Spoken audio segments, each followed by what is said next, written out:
ہوں دبئی کی تازہ ترین خبر میں۔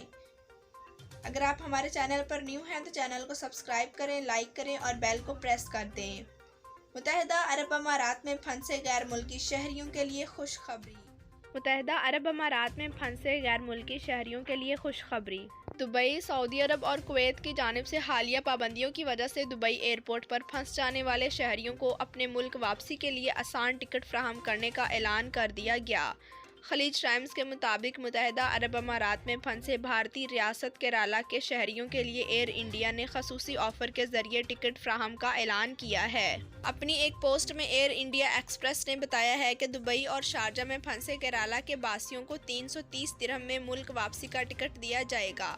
وہ سعودی عرب اور کویت کی حالیہ سفری پابندیوں کی وجہ سے یہاں محصور ہو گئے تھے۔ تو ناظرین، ویڈیو دیکھنے کا شکریہ۔ ہمارے چینل پر نیو ہیں تو چینل کو سبسکرائب کریں، لائک کریں اور بیل آئیکن کو پریس کر دیں۔ Thanks for watching. اللہ حافظ۔